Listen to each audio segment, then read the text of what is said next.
Hi again, I hope you are doing great. And the last video helped you in the revision of chapter number 2. In this video, I have covered chapter number 3. So, without wasting any time, let's get started. Starting with chapter number 3 class action suits. इसके अंदर हमको क्या क्या चीजें पढ़नी है पहले एक बार वो देख लेते हैं। तो सबसे पहले हम पढ़ेंगे कि कौन कर सकता है एप्लीकेशन और किन ग्राउंड्स पे कर सकता है। ये हमको पढ़ना है सेक्शन नंबर 245 सबसेक्शन 1 के अंदर। उसके बाद मेंबर और डिपॉजिटर का मतलब क्या होता है।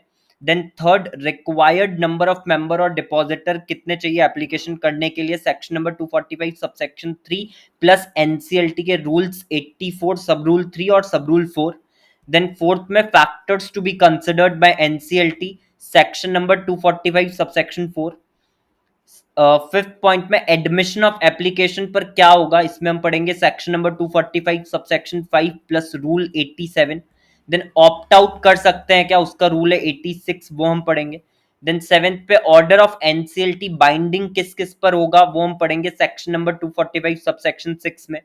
देन नॉन कंप्लायंस पर पनिशमेंट क्या मिलेगी, वो सेक्शन नंबर 245 सबसेक्शन 7 में दिया है। फ्रिवलस और विक्सेशियस एप्लीकेशन करने पर क्या होगा, तो सेक्शन नंबर 245 सबसेक्शन 8 में दिया है। टेंथ पे एग्जम्पशन फ्रॉम सेक्शन नंबर 245 किन किन केसेस में मिलेगी, तो वो दिया है सेक्शन नंबर 245 सबसेक्शन 9 के अंदर। और लास्ट में application may be filed on behalf of affected person, ये दिया है सेक्शन नंबर 245 सबसेक्शन 10 के अंदर। तो ये जो है ये पूरा फ्लो है इस चैप्टर का। Starting with section number 245 subsection 1, इसमें बोला है कि सच नंबर ऑफ मेंबर्स और डिपॉजिटर्स और any class of them as given under 245 subsection 3 में, if they are of the opinion, अगर उनको लगता है कि मैनेजमेंट या conduct of the affairs of the company are being conducted यानी acts which are currently going on in a manner which is prejudicial to the company और member या members या डिपॉजिटर या डिपॉजिटर्स, पब्लिक इंटरेस्ट यहाँ पे covered नहीं है, file कर सकते हैं application to the tribunal on behalf of the member और डिपॉजिटर्स फॉर ऑब्टेनिंग ऑल और any of the following order. पहले क्या लिखा है, अल्ट्रा वायरस एक्ट करने से रोकने के लिए कंपनी को, और अल्ट्रा वायरस है वो एक्ट टू द एमओए या फिर एओए, या फिर रेस्ट्रेन करने के लिए कंपनी को, ठीक है, from committing the breach of any provision of MOA और एओए, या फिर डिक्लेयर करने के लिए रेजोल्यूशन को वॉइड कब, जब वो रेजोल्यूशन पास करा गया है by suppression of material facts या ऑब्टेन करा गया है by misstatement to the members या डिपॉजिटर्स। देन रिस्ट्रेन करने के लिए कंपनी प्लस डायरेक्टर को from acting on such resolution जिसको वॉइड डिक्लेयर कर दिया गया है। ई वाले पॉइंट में बोला है to restrain the company from doing an act which is contrary to the provision of this act यानी कंपनीज एक्ट और एनी अदर लॉ यानी अपार्ट फ्रॉम कंपनीज एक्ट। तो कोई भी ऐसा काम करने से रोकने के लिए जो कॉन्ट्रेरी है to the provision of companies act या एनी अदर लॉ। उसके बाद में to restrain the company from taking action which is opposite और against the resolution passed by the members. then to claim damages or compensation or demand any other suitable action from or against company or its director for any fraudulent, unlawful, wrongful act, omission या conduct or any likely act or omission or conduct, या फिर auditor including audit firm से of the company for any improper या misleading statement in the audit report और for any fraudulent, unlawful, wrongful act या conduct, और any expert adviser या consultant या कोई भी दूसरा पर्सन, ये बड़ा इंपॉर्टेंट है, कोई भी दूसरा पर्सन भी यहाँ पे कवर है, फॉर एनी इनकरेक्ट या misleading statement made to the company और for any fraudulent, unlawful, wrongful act या conduct or any likely act or conduct on his part, and lastly to seek any other remedy as the tribunal deems fit, कोई भी दूसरी remedy जो कि tribunal को सही लगती है वो भी हम मांग सकते हैं। तो ये चीज आपको याद रखनी है 245 सबसेक्शन 1 के अंदर। उसके बाद आता है हु इज अ मेंबर। इसमें बोले सबसे पहले subscriber to the memorandum shall be deemed to be the member of the company and registration होने पे, मेमोरेंडम का जो रजिस्ट्रेशन है वो हो जाने पर उसका जो नाम है वो क्या कर दिया जाएगा, एंटर कर दिया जाएगा in the register of member. तो एक तो ये चीज आपको जो है वो ध्यान में रखनी है। उसके बाद every other person who agrees in writing, writing में अगर वो अग्री कर रहा है, ओरल अग्रीमेंट नहीं है, राइटिंग में वो अग्री कर रहा है to become a member of the company and उसका नेम एंटर कर दिया जाता है इन रजिस्टर ऑफ मेंबर। और लास्ट में एवरी पर्सन जो होल्ड कर रहा है शेयर प्लस जिसका नेम एंटर करा गया है as a beneficial owner in the records of a depository, तो वो भी मेंबर जो है वो मान लिया जाएगा। तो ये तीनों पॉइंट्स आपको ध्यान में रखने हैं। सब्सक्राइबर टू द मेमोरेंडम, कोई भी दूसरा पर्सन जो अग्री करता है राइटिंग में, नॉट ओरली, एंड कोई भी दूसरा पर्सन जो होल्ड कर रहा है शेयर और जिसका नाम एंटर करा गया है as a beneficial owner in the records of a depository, उसको मेंबर जो है वो माना जाएगा। उसके बाद डिपॉजिटर कौन होता है, हु इज द डिपॉजिटर? तो company acceptance of deposit rules 2014 के अकॉर्डिंग कोई भी मेंबर कंपनी का who has made the deposit with the company, चाहे वो पब्लिक कंपनी हो या प्राइवेट कंपनी हो, as per section number 73 subsection 2, and any person, यहां पर हम पब्लिक की बात कर रहे हैं, any person who has made a deposit with a public company as per section number 76 of the act, तो इनको डिपॉजिटर जो है माना जाएगा। तो ये दोनों चीज आपको ध्यान में रखनी है कि मेंबर में कौन कवर होता है, डिपॉजिटर टर्म में कौन कवर होता है। इसके बाद आता है रिक्वायर्ड नंबर ऑफ मेंबर्स और depositors for class action suit, section number 245 subsection 3 plus rule 84 sub rule 3 और सब रूल 4। इसमें बोले मेंबर्स के केस में कंपनी हैविंग शेयर कैपिटल के केस में अगर लिस्टेड कंपनी है तो 5% ऑफ टोटल मेंबर्स और 100 members which ever is lower, या फिर ऐसा मेंबर जो कि होल्ड कर रहे हो 2% of the issued share capital, और अनलिस्टेड है तो 5% ऑफ टोटल मेंबर्स और 100 member which ever is less, या फिर जो होल्ड कर रहे हैं 5% of the issued share capital. तो लिस्टेड के केस में 2% है और अनलिस्टेड के केस में 5% है। Company not having share capital के केस में at least 1/5 of the total number of members. Depositors के केस में 5% ऑफ टोटल डिपॉजिटर्स और 100 depositors which ever is lower, और 5% ऑफ टोटल डिपॉजिट अमाउंट जिसकी तरफ आउटस्टैंडिंग हो। तो ये आपको याद रखना है रिक्वायर्ड नंबर ऑफ मेंबर्स और डिपॉजिटर्स के अंदर। इसके बाद आता है सेक्शन नंबर 245 सबसेक्शन 4, जिसमें बोला है फैक्टर्स जो एनसीएलटी कंसिडर करेगा जब वो एप्लीकेशन को कंसिडर कर रहा है अंडर सेक्शन नंबर 245। तो सबसे पहला दिया मेंबर और डिपॉजिटर जो है वो एक्ट कर रहे हैं गुड फेथ में, पहला। दूसरा, कोई भी evidence with respect to the involvement of any person other than the director या officers of the company on any of the matters provided in clause A to F of subsection 1, जो भी evidence वगैरह है with respect to that, A to F जो है वो हमने already पढ़ लिया है 245(1) के। उसके बाद whether the cause of action could B pursued by the member या डिपॉजिटर इंडिविजुअली, क्या जो भी कॉज ऑफ एक्शन है उसको इंडिविजुअली परसू कर सकते हैं क्या? अगर कर सकते तो फिर क्लास एक्शन सूट में अलाउ नहीं करेंगे।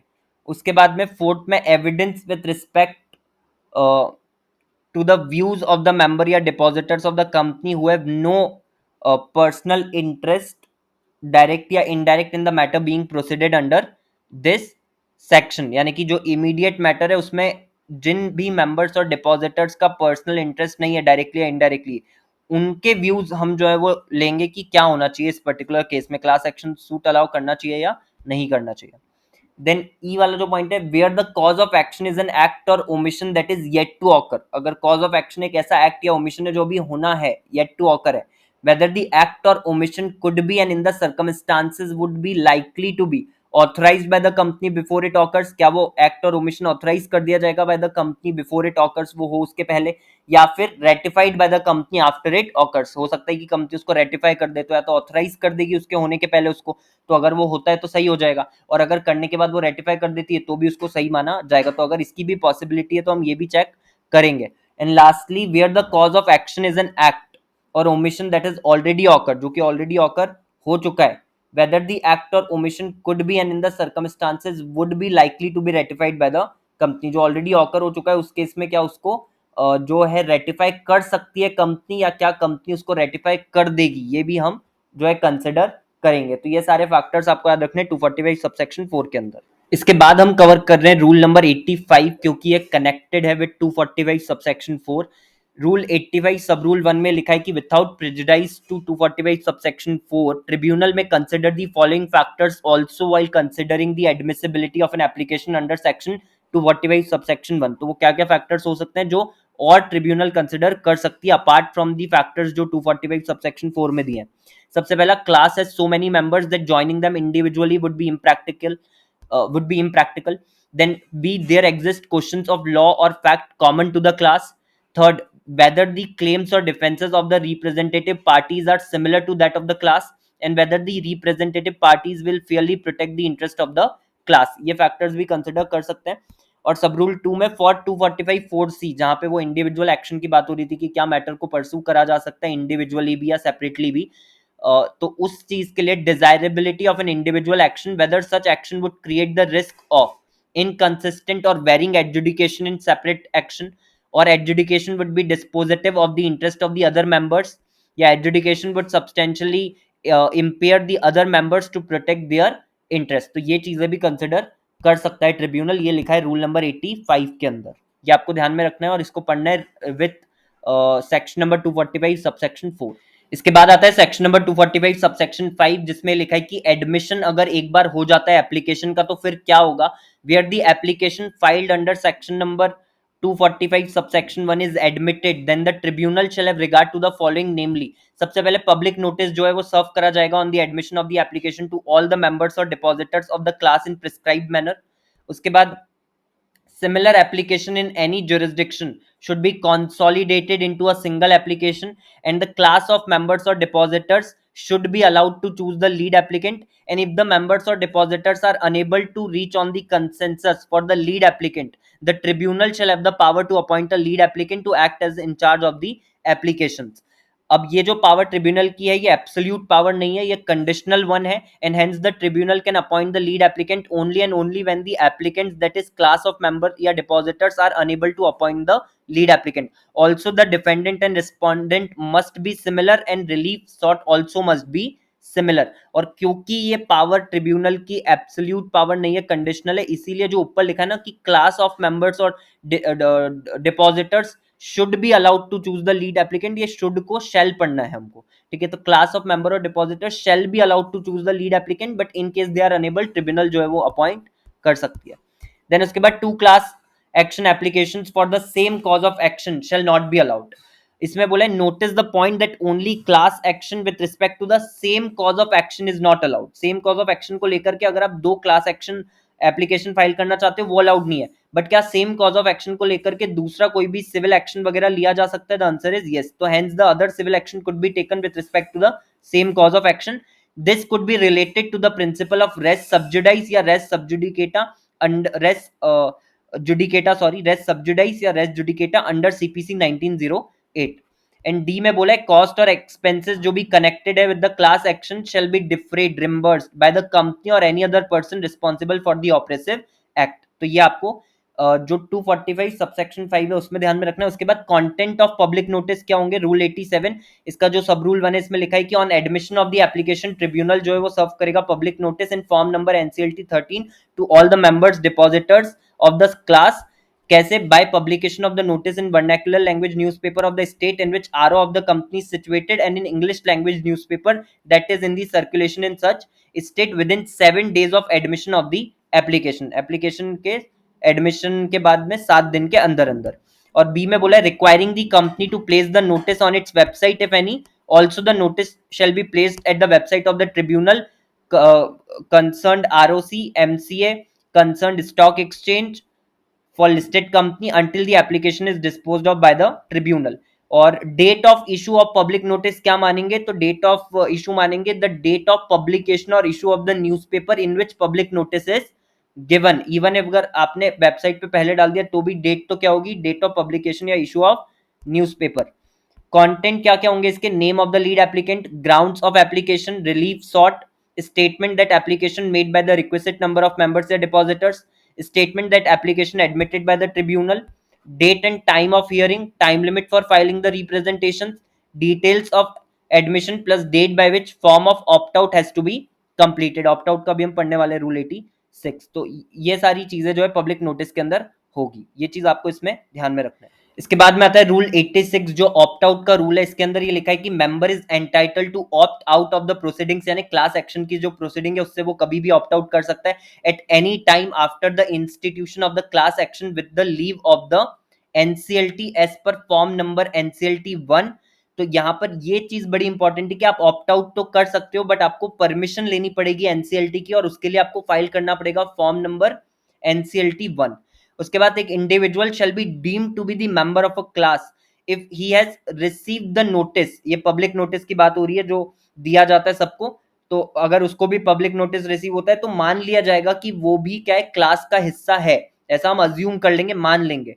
N individual shall be deemed, इसलिए वर्ड डीम्ड यूज करा है, individual shall be deemed to be the member of a class if he has received the notice as per 245(5)(a) unless he expressly opts out of the proceeding.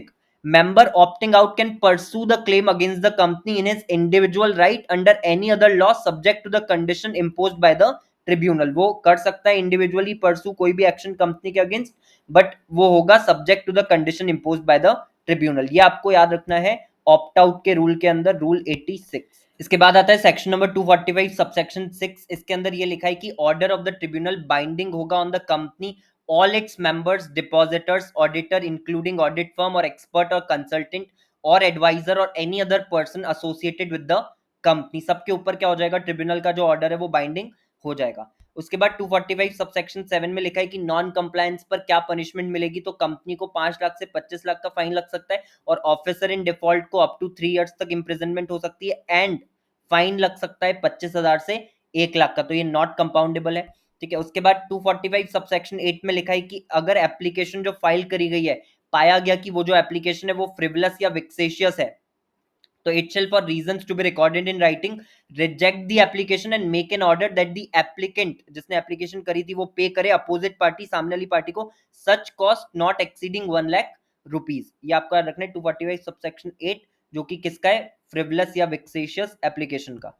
ठीक है. उसके बाद 245 subsection number 9 में लिखा है कि nothing contained in this section shall apply to a banking company. Banking company के case में सेक्शन नंबर 245 में जो भी बातें लिखी वो एप्लीकेबल नहीं होगी, तो क्लास एक्शन सूट जो है वो उस केस में अप्लाई नहीं होता है. देन 245 सबसेक्शन 10 में लिखा है कि subject to compliance of section number 245 an application may be filed और any other action may be taken under this section by any person या group of person or any association of person representing the person affected by any act or omission specified in subsection 1 of section number 245. तो जो actually में person है जिसने सफर करा है, क्या उसके बिहाफ पे कोई और पर्सन, ग्रुप ऑफ पर्सन या association of person application file कर सकते हैं क्या? द आंसर इज यस, वो कर सकते हैं. ये आपको 245 सबसेक्शन 10 में ध्यान में रखना है. तो इसी के साथ आपका जो पूरा चैप्टर नंबर 3 है वो खत्म हो जाता है. I hope this video helped you in the revision of the provision discussed and get better understanding of the provision. Thank you so much for watching this video and I will see you in the next one.